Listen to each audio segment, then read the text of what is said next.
Você vai aprender física, eu garanto. Fala, fera! A aula já começou mais gostosa. E aí você pode perguntar, ué, por que essa entrada diferente, Ives? Porque esse vídeo é apoiado pela Garoto. Isso mesmo, a Garoto está apoiando esse aulão e não só esse aulão. Olha só quem está mais nessa história. O professor Rafael Procópio, do Matemática Rio, e o professor Noslen Borges, do canal Professor Noslen. Aqui na descrição desse vídeo eu vou colocar o link para os outros 2 aulões que foram apoiados pela Garoto. E por falar em Garoto, olha só o que a gente tem de novidade. Mano do céu, dá uma olhada nesses novos sabores, talento e goiabada. Bom demais, não é não, fera? E aí, ao longo da aula eu vou apresentando esses novos sabores para você. A aula de hoje é uma super revisão do que tem mais chance de cair na prova do Enem, que tá aí, tá chegando. E agora é época de revisar com objetividade, aquilo que tem mais chance de você ser impactado para a hora da prova. E como você já sabe, a gente sempre comenta aqui no canal, a prova do Enem, ela é feita por itens que visam saber de você determinadas habilidades. Só que essas habilidades podem ser relacionadas com conteúdos. E o que é que a gente vai ver aqui no nosso top 3? Toma nota, porque é bastante coisa. A gente vai falar aqui sobre a habilidade 20 da competência 6, que trata sobre mecânica. A gente vai falar sobre a habilidade 5 da competência 2, que fala sobre eletrodinâmica. E vai falar também sobre a habilidade 1 da competência 1, que trata sobre ondulatória, mais especificamente sobre fenômenos ondulatórios. A gente vai dar uma boa revisada, organizar as ideias, dar super dicas e resolver alguns exemplos para que você chegue totalmente preparado, totalmente preparada na hora da prova. Então, já manda o dedo no like porque esse vídeo promete. Pega aí o teu papel, tua caneta, teu copo d'água e o teu chocolate para dar aquela energia boa. Eita, hoje promete. Vamos juntos. Fera, para começar, um dos conteúdos que aparece em todas as provas e que por conta da extensão, já que mecânica é grande, né, tem muitas partes, cinemática, que se divide em escalar, vetorial e angular, a parte de dinâmica, estática, hidrostática e gravitação, então tem muito conteúdo. Mecânica está diretamente relacionada à habilidade 20. A habilidade 20 quer saber se você é capaz de, atenção, caracterizar. Caracterizar causas e consequências do movimento. Então aqui os problemas vão relacionar situações com cinemática, quando eu quero uma descrição do movimento sem me preocupar com o porquê dele, e também com dinâmica, principalmente com leis de Newton e as suas aplicações, e a parte de trabalho, potência e energia. Então, muita atenção ao estudo do movimento retilíneo, retilíneo uniforme e uniformemente variado. Diferencie as equações em cada um dos casos.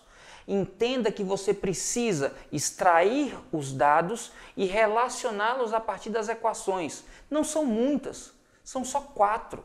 Anota aí, é muito simples. No movimento retilíneo uniforme, onde a aceleração é nula, tudo pode ser resolvido a partir da expressão que a gente chama de função horária da posição, ou alguns chamam de função horária do espaço. S igual a S0 mais VT, onde S é a posição, V é a velocidade e T é o instante de tempo.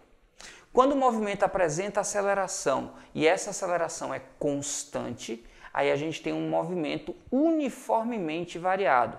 Quando em linha reta, a gente pode escrever o movimento utilizando S igual a S0 mais V0 vezes T mais metade da aceleração vezes T ao quadrado.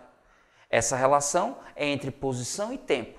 Se a questão relaciona velocidade e tempo, a gente tem V igual V0 mais A vezes T. E se a questão não dá tempo e não pede tempo, não perca seu tempo. Use a equação de Torricelli. V² é igual a V0 ao quadrado mais 2 vezes a aceleração vezes o deslocamento. Se você simplesmente relacionar as grandezas em uma dessas quatro ou em mais de uma dessas quatro equações, você vai conseguir resolver todos os problemas de MRU e MRUV. Quando você vai para a parte de leis de Newton, atenção e cuidado, agora você está se preocupando em explicar o porquê dos movimentos. E são 3 leis. A primeira lei fala sobre inércia. E aí, quando você lembra da primeira lei, lembra que um corpo livre da ação de forças, ou seja, que o resultado das forças sobre ele é nulo, ou está em repouso, equilíbrio estático, ou está em movimento retilíneo e uniforme, equilíbrio cinemático ou dinâmico. Quando, diferente disso, a resultante das forças sobre o corpo não é nula, se a massa desse corpo é constante, se a gente está analisando o movimento no referencial inercial e se as dimensões desse corpo são desprezíveis, a gente tem uma relação de proporcionalidade entre a causa, que é a força resultante, e o efeito, que é a aceleração. A força resultante e a aceleração têm módulos que são proporcionais. E aí a expressão matemática que mostra isso para a gente é essa aqui do lado, que caracteriza a equação que é fundamental da dinâmica, o princípio fundamental da dinâmica para um corpo de dimensões desprezíveis analisado no referencial inercial e de massa constante, diz que força resultante é igual a massa vezes a aceleração. A terceira lei fala sobre ação e reação. E tudo isso a gente vai estudar com calma agora usando a mãozinha. Acompanhe agora. Fera, quando você tem um sistema com vários corpos aplicando forças de tração, de contato normal, peso, atenção na hora de resolução. Existe um algoritmo ou um passo a passo que você pode seguir que resolve todo o problema. E qual é esse algoritmo? Qual é esse passo a passo? A primeira coisa que você tem que fazer é, já que tem um conjunto de corpos, você vai isolar cada um desses corpos. Separa o corpo 1 do corpo 2, do corpo 3, para olhar separadamente. Feito isso, você vai aplicar as forças em cada um desses corpos. Vai perceber se tem peso, se tem força de contato normal, se tem alguma tração, atrito, se tem outro tipo de força qualquer. E aí, como você está aplicando em cada um dos corpos isoladamente, você vai encontrar a força resultante de cada corpo e armar um sistema com essas forças. Lembrando que a força resultante, segundo a lei de Newton, é massa vezes aceleração e que ela é o resultado da soma das forças sobre esse corpo. Forças com o mesmo sentido da orientação do movimento, positivas, e sentido contrário, negativas. Depois que você arma o sistema, o próximo passo é determinar a solução desse sistema, encontrando o que é comum a todos os corpos, que é a aceleração. Então você isola, aplica as forças, arma o sistema e, resolvendo o sistema, você vai determinar a aceleração. Depois que você determina a aceleração, você substitui em cada uma das equações para encontrar as forças que estão faltando. Isola os corpos, aplica força, arma o sistema, resolve o sistema e determina a aceleração para então substituir a aceleração e encontrar as forças que estão faltando. Se você fizer essa receitinha aqui de passo a passo, tenha certeza que os problemas com vários corpos, o famoso problema do bloquinho, está resolvido sempre. Tenha cuidado apenas com algumas forças que aparecem em alguns exemplos, como por exemplo a força elástica. O módulo da força elástica é dado pela lei de Hooke, que diz que a força é proporcional à deformação. X aqui é a deformação da mola. Atenção, a deformação é a variação no comprimento original da mola. E K é uma constante chamada de constante elástica que depende sempre do tipo de mola. E essa força elástica aqui, atenção e cuidado agora, ela é uma força restauradora. O que é que isso significa? Significa que ela se opõe à deformação na mola. Restauradora é uma força que se opõe opõe à deformação da mola. Se eu estou aumentando o comprimento, se eu estou esticando a mola, a força elástica aponta para dentro, tentando trazer a mola para o seu tamanho original. Se eu estou comprimindo a mola, a força elástica aponta para fora, tentando sempre restaurar o tamanho original. Outra coisa que é importante que você fique atento, que você fique atenta, é com atrito. O atrito acontece entre as superfícies que estão em contato, é uma força tangente a esse contato, a essa superfície, e que se opõe a escorregamento, se opõe ao movimento relativo entre essas placas. Agora, cuidado, o atrito pode ser um atrito estático, quando não há escorregamento, e pode ser um atrito dinâmico. O atrito estático é variável, por isso que o valor da força de atrito muda com o valor da força F aplicada no corpo, desde 0 até um valor máximo, e a gente diz que quando a força de atrito é máxima, o corpo está na iminência de movimento, ou seja, ele está prestes a entrar em movimento. Se você rompe esse limite, se você aplica uma força F maior do que a força de atrito máxima, o atrito passa a ser de escorregamento, o atrito dinâmico, também chamado de atrito cinético, que tem módulo constante. Atenção e cuidado.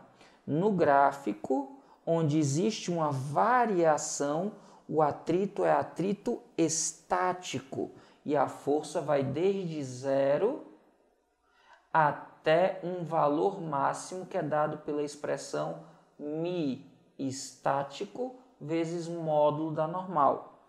Já nesse trecho que a força é constante, o atrito é um atrito cinético ou atrito dinâmico e o valor da força de atrito é dado por μ cinético vezes módulo da normal.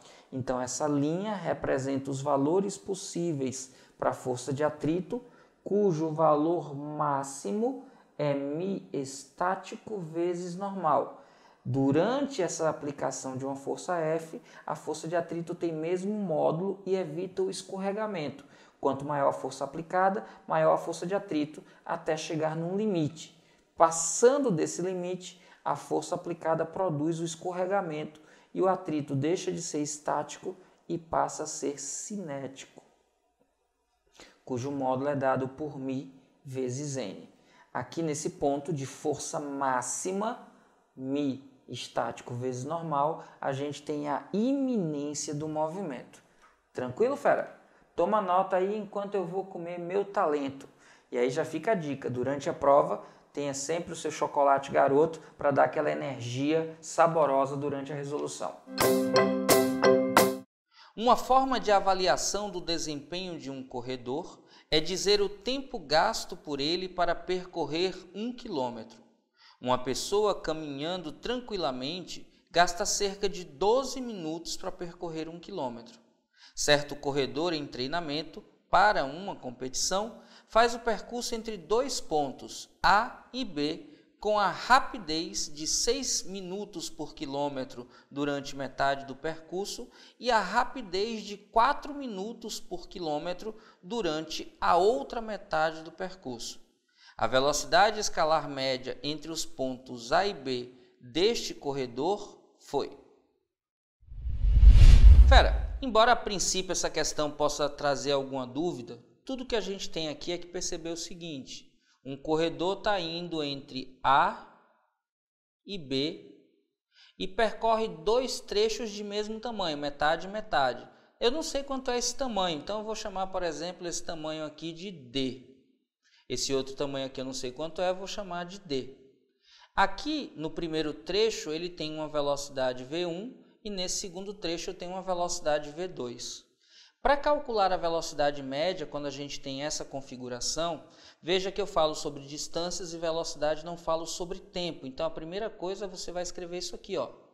O tempo entre A e B, que é o tempo total, vai ser a soma dos 2 intervalos, o tempo 1 no trecho de A até a metade, mais o tempo 2, que é o trecho da metade até B. Aí você diz, caramba, Ives, mas eu não tenho tempo. Tranquilo, é exatamente por isso que a gente começa assim. Lembra daquela relação triangular entre espaço, velocidade e tempo? Olha só que charme. V igual a ΔS sobre ΔT. Se eu não tenho ΔT, eu divido ΔS sobre V. Ora, de TA até B, o ΔS vai ser 2 vezes a distância D. E a velocidade vai ser a velocidade média do trecho. O tempo 1 vai ser o deslocamento, que é D, sobre a velocidade, que é V1. E o tempo 2 vai ser D sobre a velocidade V2. Perceba que eu não preciso saber quem é os tempos e mais, como todo mundo aí está em função de D, eu posso dividir e simplificar e ficar assim, ó.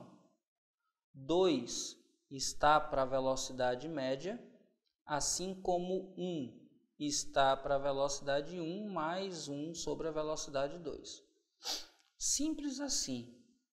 Mas quem são essas velocidades? Ora, ele diz para a gente que a rapidez no primeiro percurso corresponde a 6 minutos por quilômetro.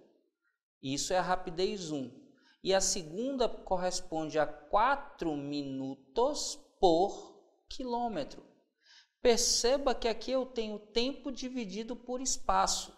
E velocidade é o inverso, é espaço dividido por tempo. Então, a velocidade 1 vai ser igual a 1/6 de quilômetro por minuto. E a velocidade 2 vai ser 1/4 de quilômetro por minuto. Quantos minutos tem 1 hora? Isso, 60. Então, se eu percorro 1/6 de quilômetro a cada 1 minuto, em 1 hora eu vou percorrer 60 vezes isso aqui. Eu vou percorrer 60 dividido por 6, 10. Então, eu vou substituir aqui, ó, 2 sobre a velocidade média é igual a 1 sobre 10 km por hora. Mais, a velocidade 2 é de 1/4 de quilômetro por minuto. Se eu percorro 1/4 de quilômetro por minuto em 1 hora, eu vou percorrer 60 vezes 1/4. Ora, 60 vezes 1/4 dá 15. Então, aqui eu vou ter 1 sobre 15. Tirando o mínimo múltiplo comum e fazendo as contas, 2 sobre a velocidade média, aqui o mínimo múltiplo comum é 30. 30 dividido por 10 dá igual a 3, vezes 1 é 3. 30 dividido por 15 dá 2, vezes 1 é 2, 3 mais 2 dá 5. Fazendo as contas, eu tenho então que 5 vezes a velocidade média é igual a 3 vezes 2, 60. 5 passa dividindo, aqui no cantinho eu vou ter que a velocidade média é 60 dividido por 5, 12 km por hora. A alternativa que diz isso para a gente é a alternativa, olha só, simplificando aqui, a alternativa correta é a da letra E, de eita poxa, coisa fácil. E aí, fera, entendendo tudo até aqui? Caramba, é muita informação e muito exercício. Às vezes, como agora, vale a pena dar uma pausa no meio da prova para dar uma energizada. E aí, o que é que você faz? Pega um bombom garoto, come com muito prazer, fica cheio de energia, toma aquela água e volta com toda a alegria para fazer a prova. Então, já sabe, hein? Leva a tua barrinha, leva o teu chocolate garoto para durante a prova você ficar com energia e mais alegria. Continue acompanhando. Empresas de transporte rodoviário equipam seus veículos com um aparelho chamado tacógrafo, capaz de produzir sobre um disco de papel o registro ininterrupto do movimento do veículo no decorrer de um dia. Analisando os registros da folha do tacógrafo representada acima, correspondente ao período de um dia completo, a empresa pode avaliar que seu veículo percorreu nesse tempo uma distância em quilômetros aproximadamente igual a. Ora, a primeira coisa que a gente precisa saber é que quando eu tenho vários fragmentos, vários pedaços do movimento, eu tenho que lembrar que o todo é a soma da parte. Então, a soma dos deslocamentos vai corresponder ao deslocamento total. Ou seja, o deslocamento total corresponde à soma dos deslocamentos parciais. Mas Ives, ele não diz quanto é o deslocamento. Mas você precisa lembrar que se a velocidade média é definida como deslocamento dividido por intervalo de tempo, a gente pode escrever que o deslocamento corresponde à velocidade média vezes o intervalo de tempo. E é aí onde entra o tacógrafo.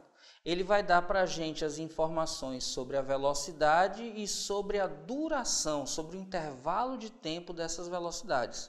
Aí você diz, como? Num gráfico.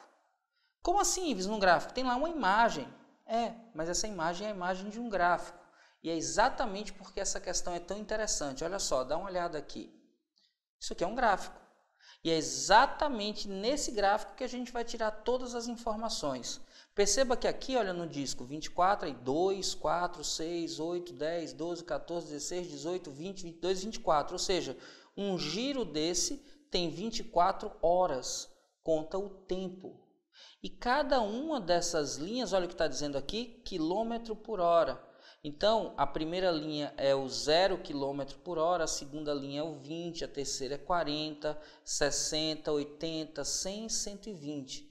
Então, eu estou marcando velocidade e tempo. Opa! Velocidade vezes tempo vai me dar exatamente deslocamento. Perceba que aqui, embora esteja dividido de 2 em 2 horas, vai aparecer de vez em quando aqui um intermediário. Olha, aqui 7. Esse aqui, ó, vem até o intermediário 9. Aqui está ok no 12, aqui está ok no 14, aqui no 18, aqui no 20. Perceba que eu vou poder ter intervalos de tempo. Veja que entre 20 e até 6 da manhã está na linha 0, ou seja, o carro está parado. Ele só roda de 6 até as 20 horas. Perceba que entre 6 e 7 horas, durante 1 hora, a velocidade foi aqui, ó, na primeira linha, 20 km por hora.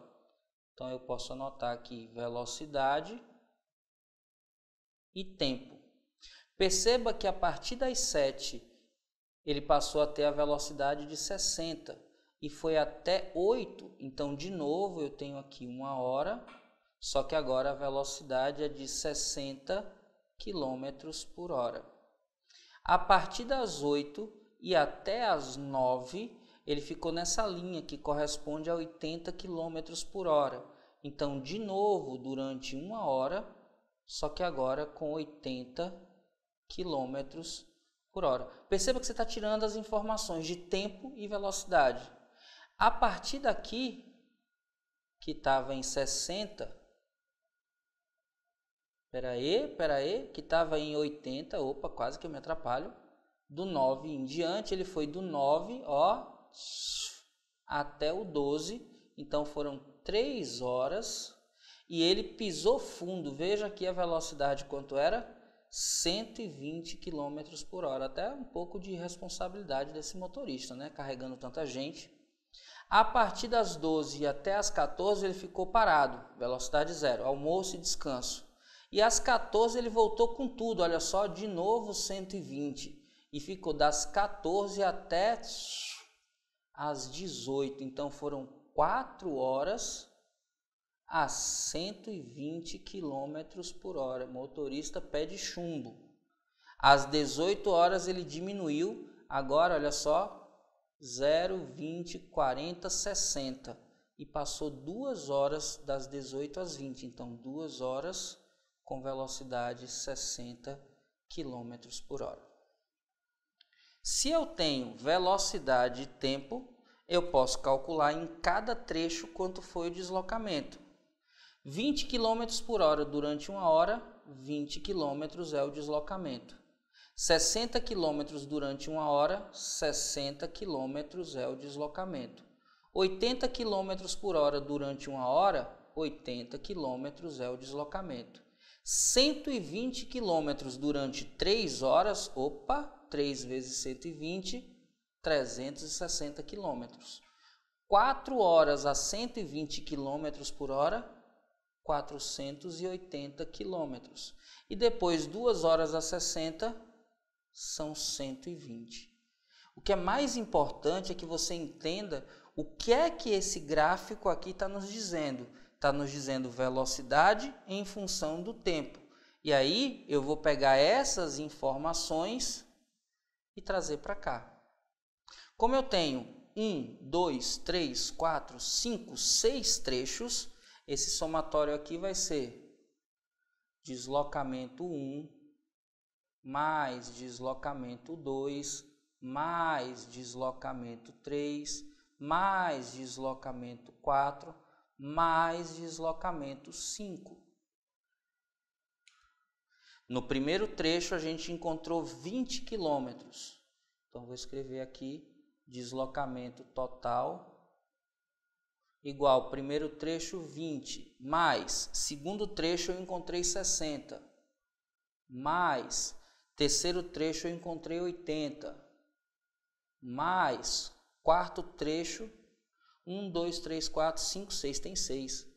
Quarto trecho 360. Quinto trecho 480.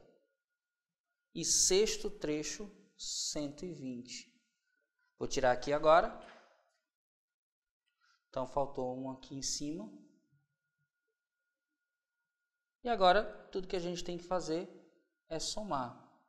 ΔS total vai ser igual 20 mais 60 dá 80, 80 mais 80 dá 160, 160 mais 160 dá 520, 520 mais 480 dá 1000, 1000 mais 120 são 1120 quilômetros. A alternativa que diz isso para a gente é a da letra C, C de coisa fácil. Atenção, tudo que a gente fez foi pegar as informações que estavam contidas nessa figura e ler as informações para calcular o que a gente precisava. A gente queria deslocamento, e deslocamento é velocidade vezes tempo.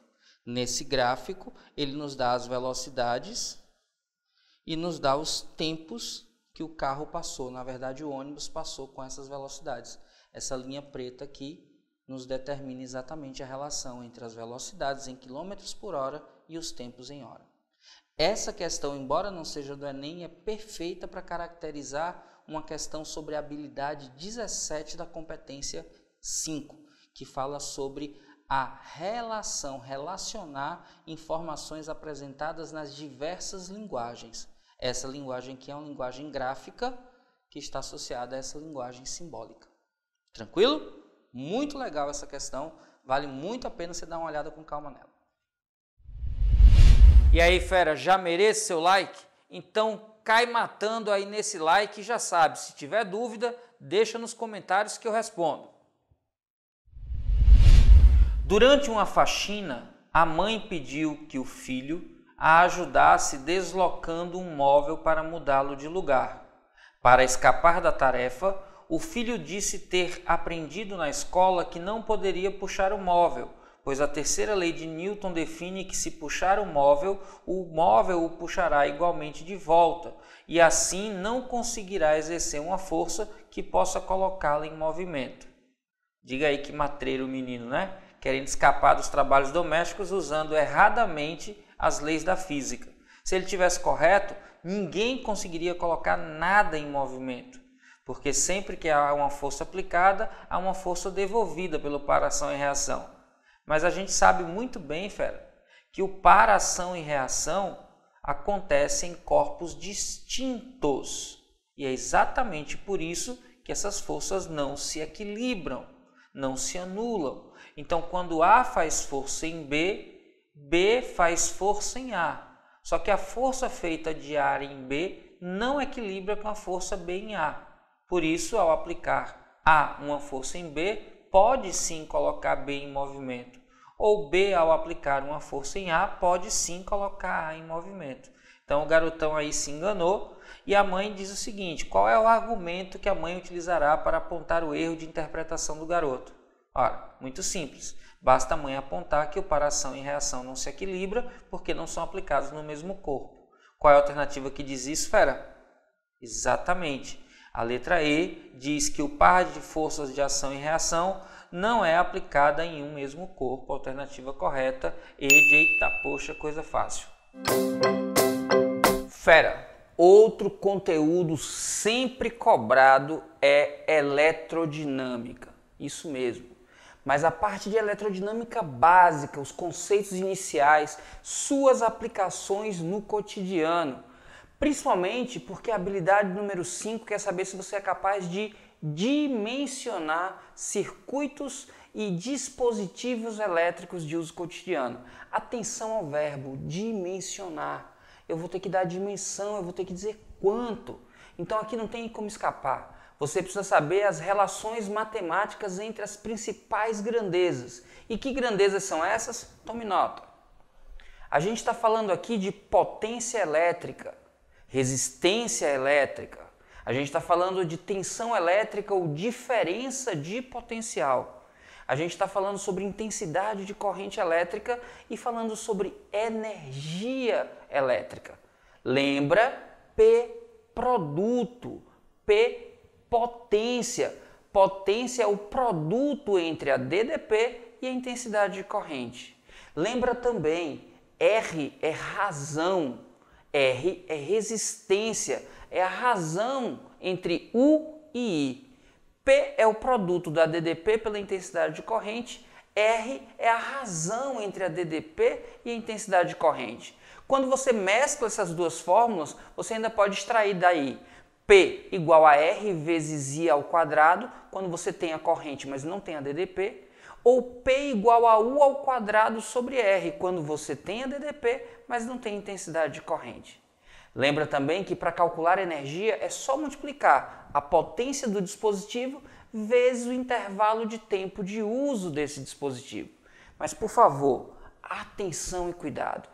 Quando o problema é de conta de energia elétrica, lembra que você vai pagar em reais pelo consumo do conjunto de dispositivos. E a conta é mensal. Por isso, se o problema te disser o consumo diário, o tempo total na conta vai ser 30 vezes o tempo de uso diário. Exemplo, eu uso uma lâmpada 6 horas por dia. Ao longo de um mês eu vou usar 30 vezes 6, 180 horas. Eu uso um dispositivo durante 2 horas por dia. Ao longo de um mês eu vou usar por 30 vezes 2, 60 horas. Muita atenção na conta mensal. Você tem 30 vezes o uso diário daquele aparelho. Bora ver alguns exemplos com isso? Anota primeiro um detalhe que é o de circuitos em série e em paralelo, que isso é muito útil para a resolução de alguns problemas. E depois veja os exemplos. Vamos lá. Fera, quando você tem uma associação de resistores, quando você tem resistores associados, você tem um conjunto de resistores que está conectado e que funcionam como se fosse um só, que a esse um só a gente chama de resistor equivalente. Quando a associação é uma associação em série, a corrente que passa por cada um dos elementos é igual à corrente que passa pela associação deles. Então eu posso dizer que a corrente da associação é igual à corrente que passa no elemento 1, que é igual à corrente que passa no elemento 2, que é igual à corrente que passa em todos os elementos, ou seja, em série, a corrente que passa em cada um dos resistores é a mesma da associação. Já a DDP, ou diferença de potencial, é diferente. Cada um dos elementos, cada um dos resistores tem a sua própria DDP, calculada pelo produto da resistência pela intensidade de corrente. E a DDP da associação é a soma das DDPs dos resistores associados. Então é a soma da DDP do resistor 1, mais do resistor 2, mais o resistor 3, mais todos os resistores. E o resultado disso é que quando a gente usa essas informações junto com a primeira lei de Ohm, a gente consegue mostrar que a resistência equivalente de um conjunto de resistores em série é igual à soma das resistências dos resistores que estão associados, R1 mais R2 mais R3 e assim por diante. Então, em série, eu repito a corrente e somo as DDPs. E a resistência equivalente é igual à soma dos resistores associados. Uma coisa que é importante que você perceba é que como a resistência equivalente é igual à soma das resistências associadas, essa resistência equivalente é sempre maior que cada uma das resistências que estão associadas. A resistência equivalente é maior que R1, a resistência equivalente é maior do que R2, a resistência equivalente é maior do que qualquer das resistências que estão associadas. Ives, e em paralelo o que é que muda? Em paralelo o que muda é que cada resistor está num trecho que é percorrido por uma intensidade de corrente, mas todos os resistores estão sob mesma DDP. Então, a corrente na associação em paralelo, ela é o total resultado da soma das correntes que passam por cada um dos trechos. E a DDP da associação é a mesma DDP de cada um dos elementos, porque o que caracteriza que os elementos estão em paralelo é que eles estão sob a mesma DDP. Quando a gente combina essas duas informações com a primeira lei de Ohm, a gente encontra que o inverso da resistência equivalente é igual à soma dos inversos das resistências dos resistores associados. Então, o inverso da resistência 1, mais o inverso da resistência 2, mais o inverso da resistência 3, mais o inverso blá, blá, blá, blá, blá, é igual ao inverso da resistência equivalente. E é muito importante, por conta dessa expressão, quanto mais resistores estiverem associados, menor será a resistência equivalente. De novo, quanto maior o número de resistores associados em paralelo, menor será o valor da resistência equivalente. Em série, quanto mais resistores associados, maior a resistência equivalente. Em paralelo, quanto mais resistores associados, menor a resistência equivalente. Atenção, porque existem dois casos particulares que facilitam a vida da gente na hora de calcular a resistência equivalente. A gente pode encontrar a resistência equivalente dividindo o produto das resistências pela soma delas. Mas atenção, essa expressão só é válida quando a gente tem dois e apenas dois resistores em paralelo. A gente usa para dois resistores. E se eu tiver 3, aí eu posso calcular o 1 com 2, encontrar o equivalente e depois usar de novo a expressão. Mas essa expressão só pode ser utilizada para cada par de resistores que estiver em paralelo. Uma outra expressão que é útil, que facilita o cálculo, é a expressão resistência equivalente é igual a R dividido por N. Atenção e cuidado agora. R é o valor da resistência de todos os resistores que estão associados. E N é o número de resistores. Então, por exemplo, se eu tiver 3 resistores em paralelo, cada um deles com resistência 60 ohms, a resistência equivalente vai ser 60 dividido por 3. Se eu tiver 10 resistores associados e todos eles tiverem resistência igual a 50 ohms, eu vou fazer 50 dividido por 10. Então, essa expressão é para N resistores iguais. N é o número de resistores e R é o valor da resistência de cada um deles. A expressão geral é o inverso da resistência equivalente, é a soma do inverso das resistências associadas.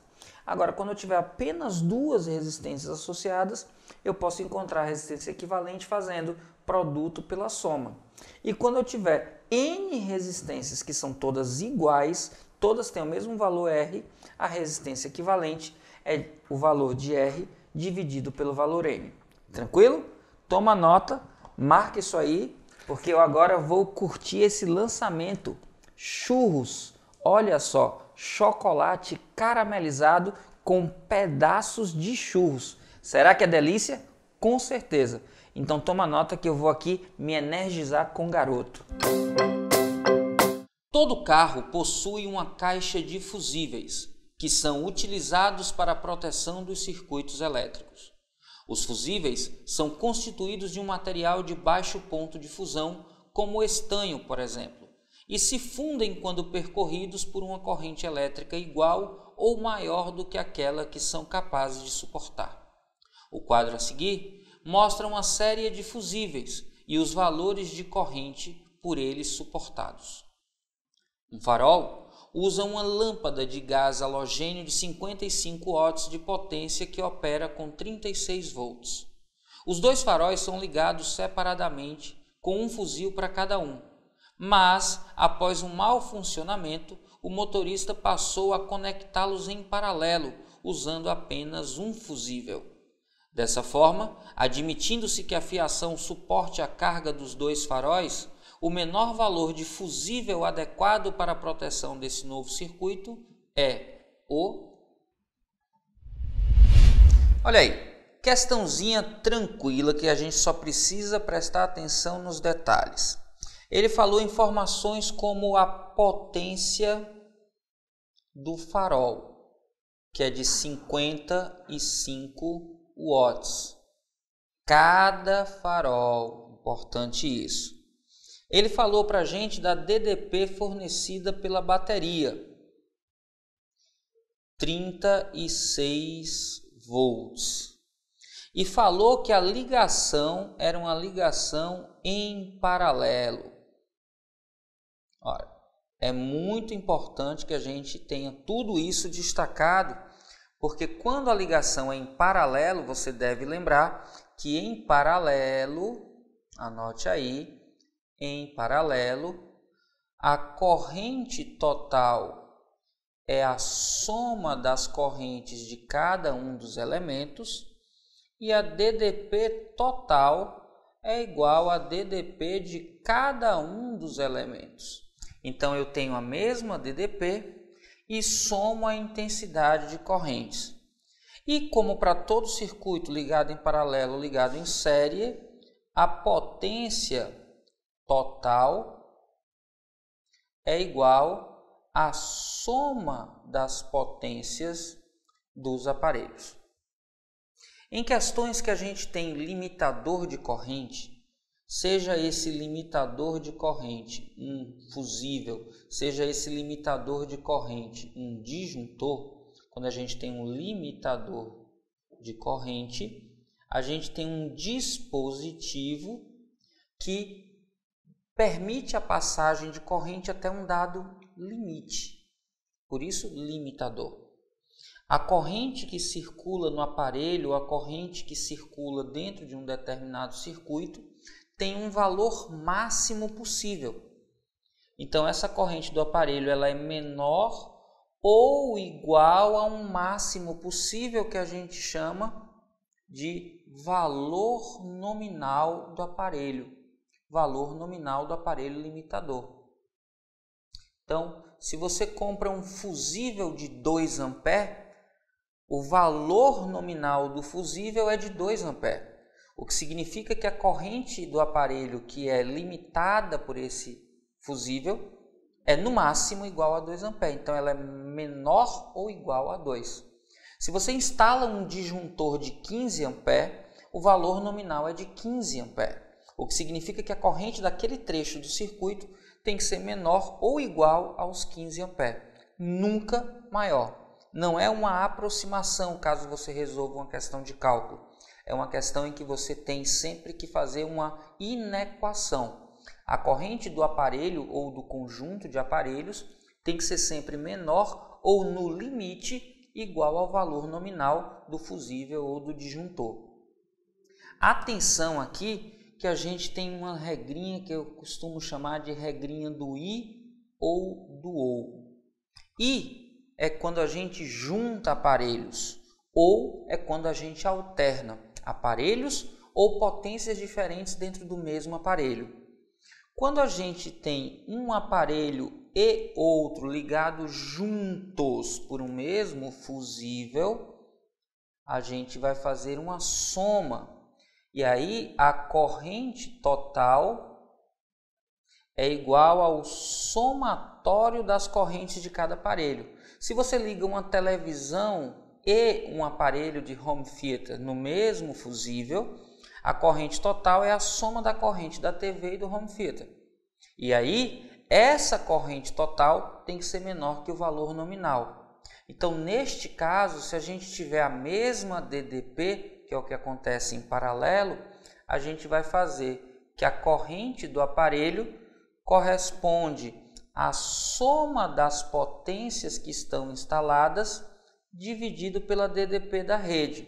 Lembrando, esse valor tem que ser sempre menor ou, no limite, igual ao valor nominal do fusível ou disjuntor.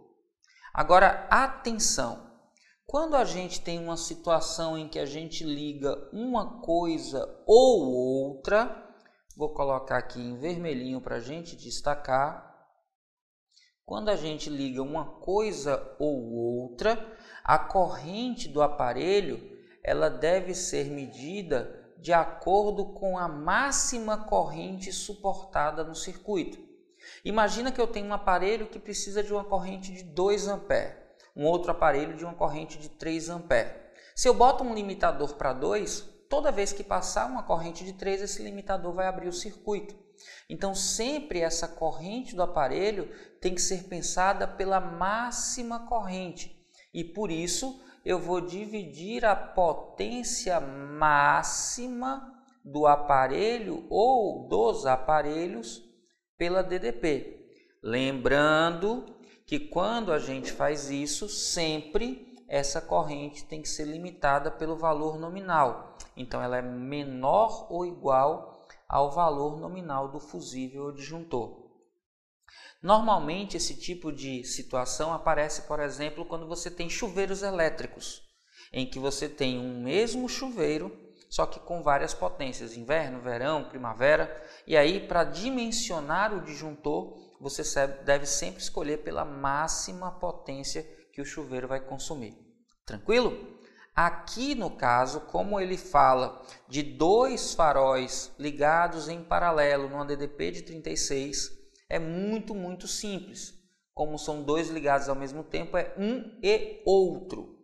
Então, a corrente que eu estou procurando para os meus aparelhos é a corrente que eu vou obter somando as potências e dividindo pela DDP, já que eles têm a mesma DDP, porque está ligado em paralelo. Como são 2 de 55, eu vou fazer 55 mais 55, e isso aqui eu vou dividir pela DDP, que é 36.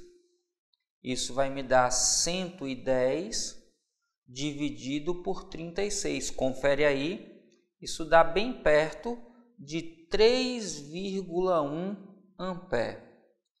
Ora, lembrando, a corrente do aparelho tem que ser sempre menor ou, no limite, igual ao valor nominal do fusível que vai proteger. Olhando para as alternativas, eu tenho 1,5, 2,5, 5, 7,5 e 10. Então, eu poderia, para essa situação, usar o de 5, ou o de 7,5, ou ainda o de 10 ampere. Esses 3 se encaixam nessa inequação. Como ele quer saber o menor deles é o de 5 ampere. 5 ampere que é exatamente o disjuntor laranja.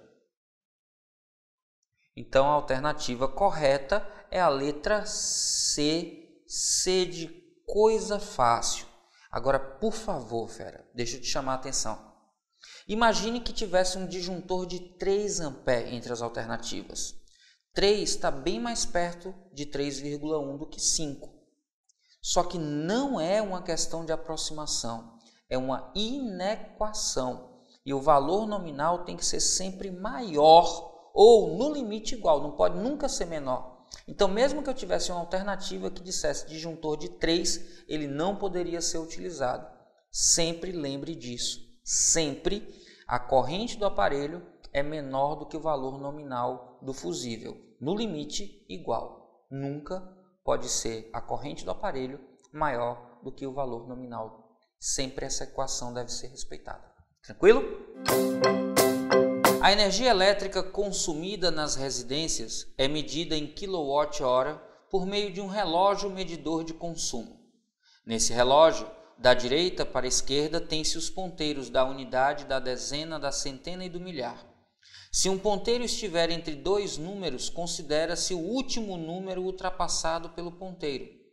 Suponha que as medidas indicadas nos esquemas seguintes tenham sido feitas em uma cidade em que o preço do kWh fosse de 20 centavos de real. O valor a ser pago pelo consumo de energia elétrica registrado seria de... Fera, quando a gente olha para os medidores, a gente tem a percepção de que as rodas estão girando em sentidos diferentes, até porque os marcadores estão ora no sentido horário, ora no sentido anti-horário, e isso deixou algumas pessoas confusas. Mas traduzindo o que está dito no texto, sempre que o ponteiro estiver entre 2 valores, ele já passou pelo menor deles. É esse que a gente deve considerar. Simples assim.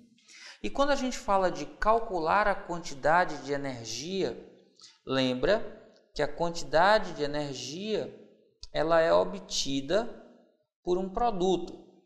O produto da potência e do tempo de consumo. Só que quando a gente tem medidores, é diferente. A quantidade de energia é uma diferença entre os valores registrados nesse medidor. A gente vai pagar uma variação. Então, é a variação que conta.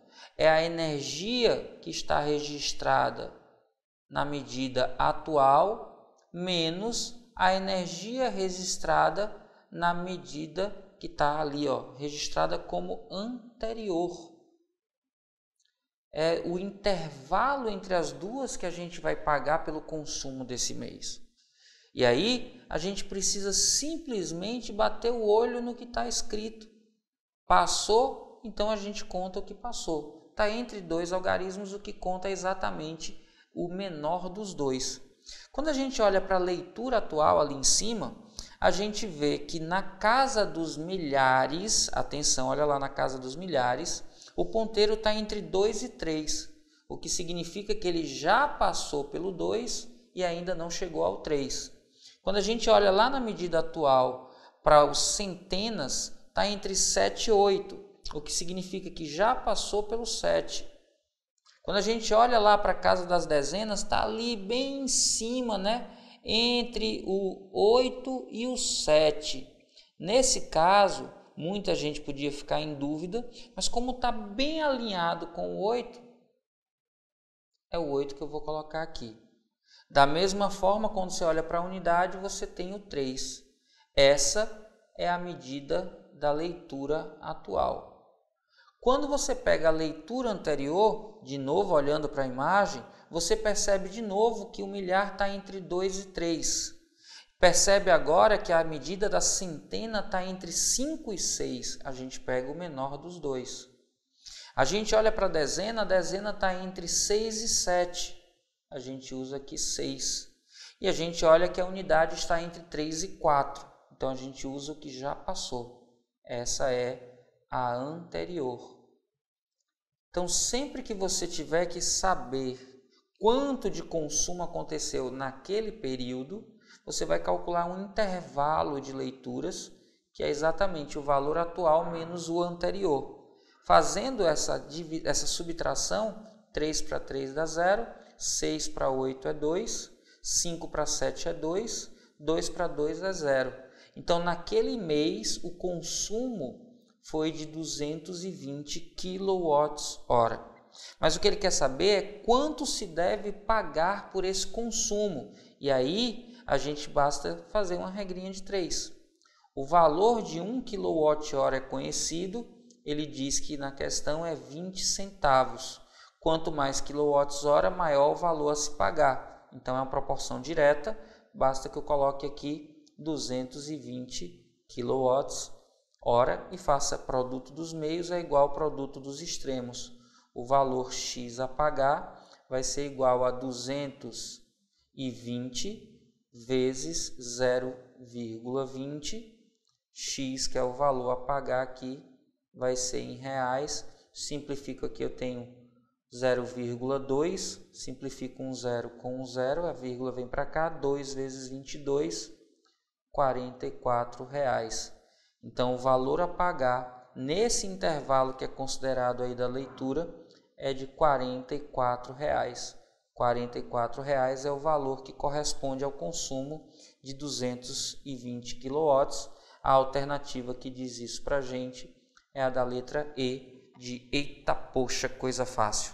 Fácil quando a gente sabe o que fazer, fácil vai ser no final do ano, quando você fizer a sua prova e detonar. Vamos juntos, esse é seu ano.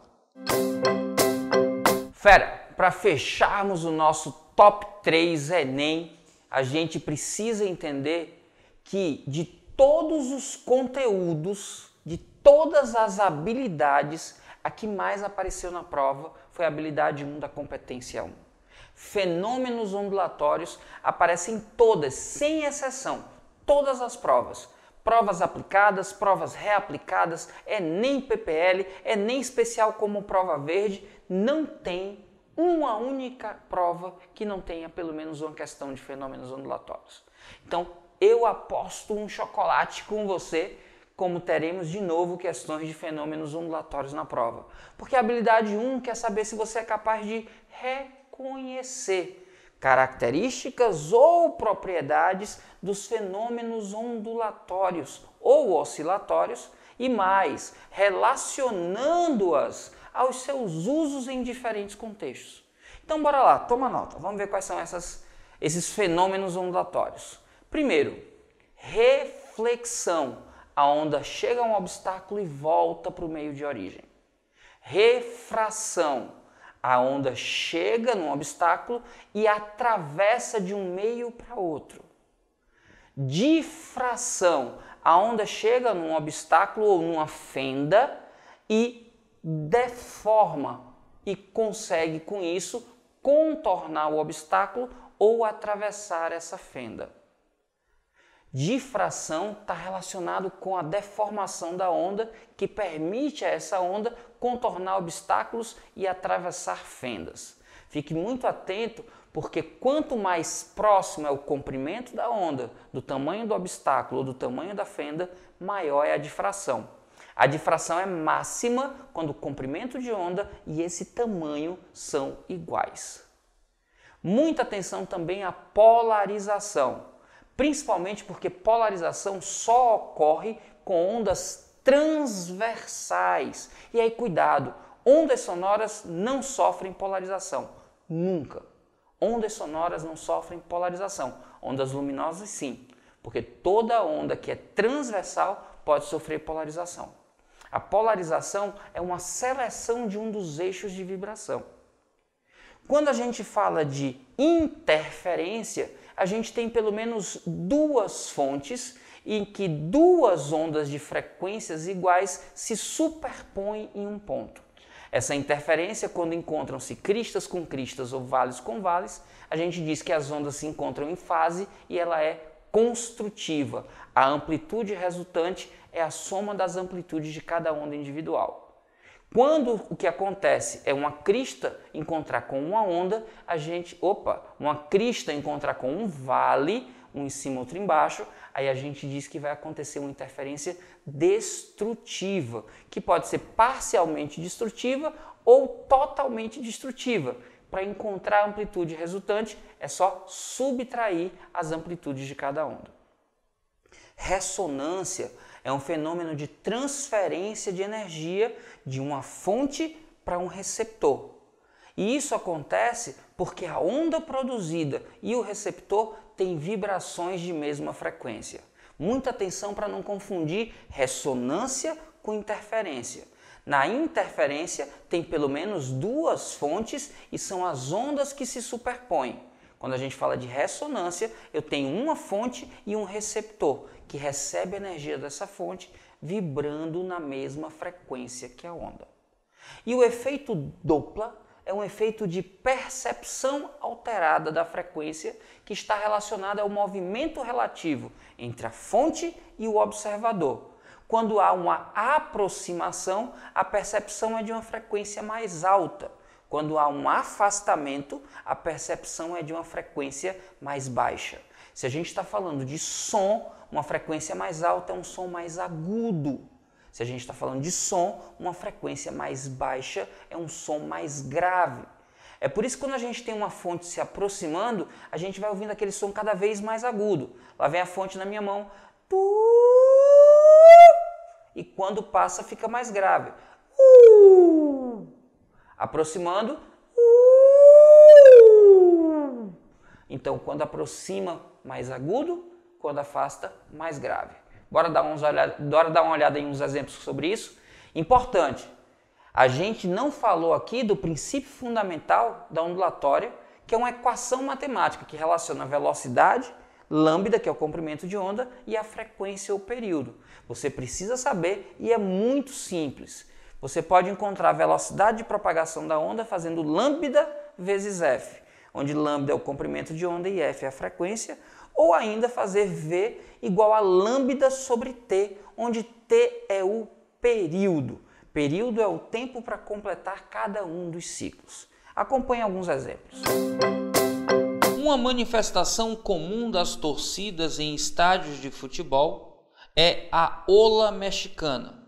Os espectadores de uma linha, sem sair do lugar e sem se deslocarem lateralmente, ficam de pé e se sentam, sincronizados com os da linha adjacente. O efeito coletivo se propaga pelos espectadores do estádio, formando uma onda progressiva conforme a ilustração. Calcula-se que a velocidade de propagação dessa onda humana é de 45 km por hora e que cada período de oscilação contém 16 pessoas que se levantam e sentam organizadamente distanciadas entre si por 80 centímetros.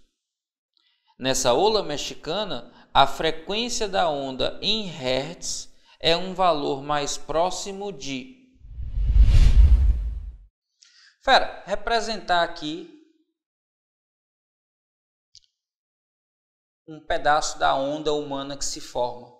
Considerar que aqui eu vou começar a observar e dizer que embaixo desse ponto eu tenho a primeira pessoa da ola. E aí, ao longo desse percurso, eu vou ter 16 até que haja uma repetição, até que o ponto esteja em fase. Então, aqui na ponta, à direita, eu vou ter o 16º participante.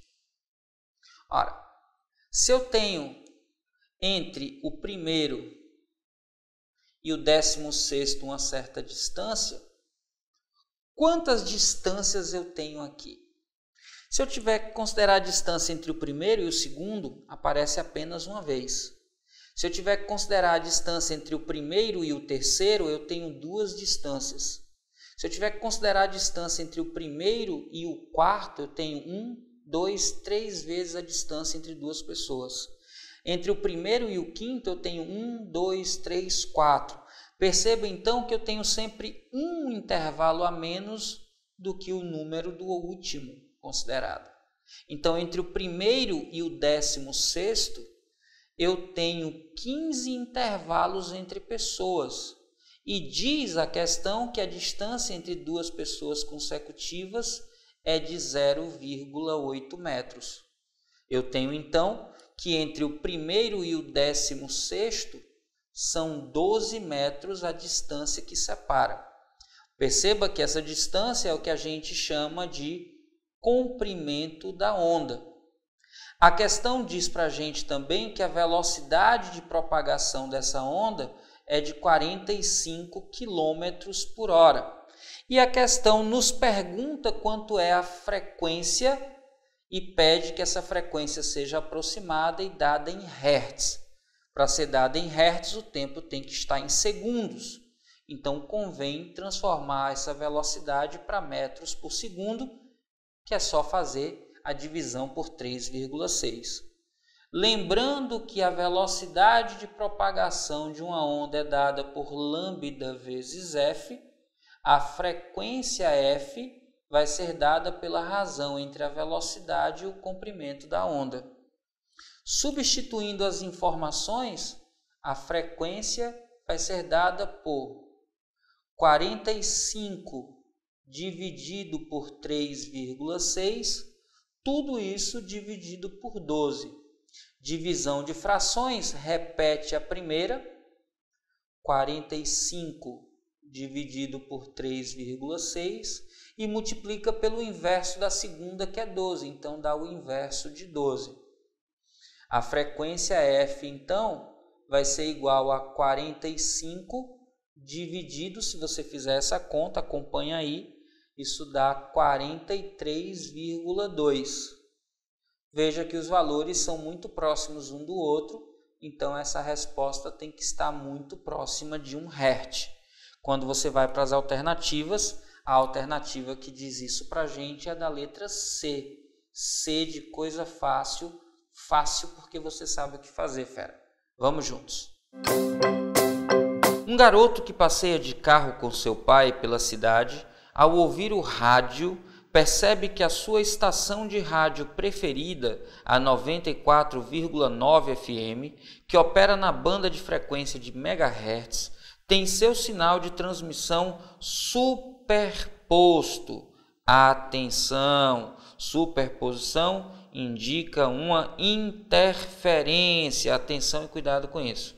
Tem uma transmissão, é superposto pela transmissão de uma rádio pirata de mesma frequência, atenção, mesma frequência, que interfere no sinal da emissora do centro de algumas regiões da cidade. Considerando a situação apresentada, a rádio pirata interfere no sinal da rádio do centro devido... Ora, as ondas eletromagnéticas se propagam no mesmo meio, com velocidades muito próximas. Quando o meio é o vácuo, a propagação tem mesma velocidade, é igual à velocidade da luz. Como eu tenho frequência semelhante, ou frequência igual, e velocidade também semelhante, a gente vai ter uma superposição de ondas que tem mesmos comprimentos de onda. E aí existe esse problema da interferência, que pode ser construtiva, destrutiva, ou uma delas, se tiver uma potência muito maior no sinal, pode se superpor a outra. E é exatamente o que está acontecendo, já que você está passando pertinho lá da rádio pirata. Então há uma superposição das ondas que tem semelhanças dos comprimentos de onda. A alternativa que diz isso qual é? Isso! A alternativa correta é a letra E. E de eita, poxa, coisa fácil. Tranquilo, esse é seu ano, fera. Vamos juntos. Os radares comuns transmitem micro-ondas que refletem na água, gelo e em outras partículas na atmosfera. Podem assim indicar apenas o tamanho e a distância das partículas, tais como gotas de chuva. O radar Doppler, além disso, é capaz de registrar a velocidade e a direção na qual as partículas se movimentam, fornecendo um quadro do fluxo de ventos em diferentes elevações. Nos Estados Unidos, a NexRad, uma rede de 158 radares Doppler, montada na década de 1990 pela Diretoria Nacional Oceânica e Atmosférica, permite que o Serviço Meteorológico Nacional emita alertas sobre situações do tempo potencialmente perigosas com um grau de certeza muito maior. O pulso da onda do radar, ao atingir uma gota de chuva, devolve uma pequena parte de sua energia numa onda de retorno, que chega ao disco do radar antes que ele emita a onda seguinte. Os radares da NexRad transmitem entre 860 e 1.300 pulsos por segundo na frequência de 3.000 MHz. No radar Doppler, a diferença entre as frequências emitidas e recebidas pelo radar é dado por variação da frequência igual a 2 vezes velocidade relativa sobre velocidade da luz no vácuo, multiplicando tudo isso a frequência original, onde U é a velocidade relativa entre a fonte e o receptor, C a velocidade da onda eletromagnética e F a frequência emitida pela fonte. Qual é a velocidade em quilômetros por hora de uma chuva para a qual se registra no radar Doppler uma diferença de frequência de 30 Hz? Texto gigante, né, fera? Mas atenção, a gente tem que prestar atenção no que é importante. Veja que na parte inicial do texto, ele fala de uma frequência, atenção, frequência de 3.000 MHz. Quase todo mundo que se confunde nessa questão se confunde por causa desse mega que passa despercebido. Esse mega significa milhão, ou seja, 10 a sexta. A frequência, então, em unidades do sistema internacional seria 3.000 vezes 10 a sexta Hz. Se você não presta atenção nesse detalhe, já era. Aí ele diz também para a gente qual é a expressão que a gente deve utilizar. Talvez você tenha achado essa expressão um pouco diferente da que você está acostumada para efeito Doppler, mas no Doppler Fizeau, quando a gente usa ondas eletromagnéticas, a expressão é essa. Ele está chamando de U e pede a velocidade, que é exatamente esse U. Eu vou chamar aqui de V, sobre C, que é a velocidade da luz no vácuo, e isso aqui está multiplicando o valor da frequência original. Ele diz para a gente qual é o valor de C. O valor de C, ele diz que é 3 vezes 10 à oitava metros por segundo.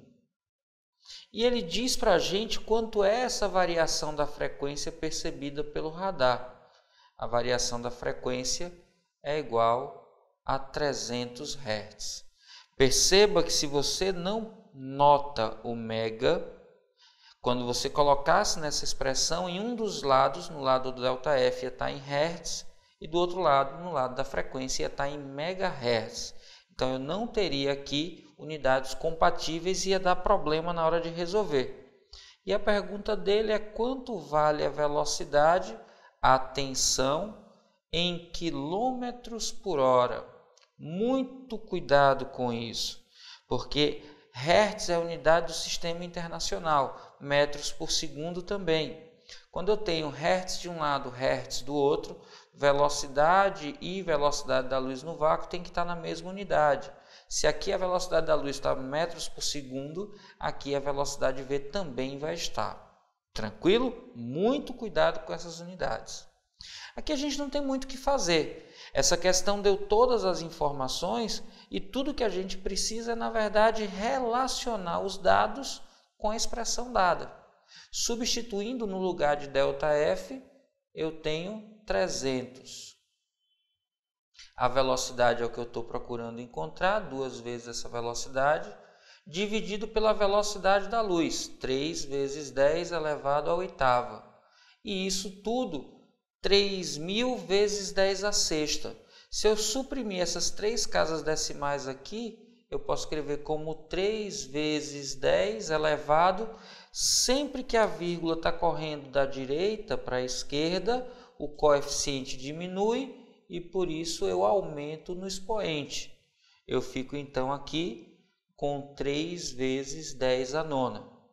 Quem está dividindo pode passar multiplicando, quem está multiplicando passa dividindo, e aí eu vou ter que 2 vezes V é igual a 300, que multiplica 3 vezes 10 à oitava, tudo isso dividido por 3 vezes 10 à nona. Simplificando esse 3 em cima com esse 3 embaixo, o 9 do expoente do denominador, ao passar para o numerador, passa menos 9. Eu vou ter então que 2 vezes a velocidade é igual a 300 vezes 10 elevado a menos 1. 300 vezes 10 elevado a menos 1 é a mesma coisa que simplificar aqui dividindo por 10. E aí eu fico que 2 vezes a velocidade é igual a 30. A velocidade então vai ser igual a 30 dividido por 2, 15. Agora muita atenção e cuidado. Uma das alternativas dá como resposta 15. Só que a gente viu aqui no início que pelas unidades que a gente está substituindo, esse 15 aqui é 15 metros por segundo. Muito cuidado, porque a unidade que ele quer na resposta é quilômetros por hora. Então, esse metros por segundo, eu tenho que escrever aqui como quilômetros por hora. E aí eu preciso me lembrar que para passar de metros por segundo para quilômetros por hora, eu multiplico por 3,6. Então, 15 vezes 3,6 dá igual a 54 km por hora. A velocidade que eu estou procurando, 54 km por hora, aparece na alternativa D. D de detona, fera. Esse é seu ano. Vamos juntos. Eita, mano do céu! Mais de 1 hora de vídeo e você aqui segurando a onda até o final. Também com chocolates Garoto aí para dar aquela energia, fica até mais fácil. Por falar na Garoto, a Garoto está apoiando esse vídeo e o vídeo do professor Rafael Procópio e do professor Noslen, porque acredita em você. Acredita que você pode ir mais longe e que a energia do chocolate vai, além de deixar mais doce, mais fácil a sua caminhada. Espero que esse vídeo tenha ajudado na sua preparação e que a gente possa comemorar junto no listão, porque esse é seu ano. Vamos juntos! Lembre que você pode.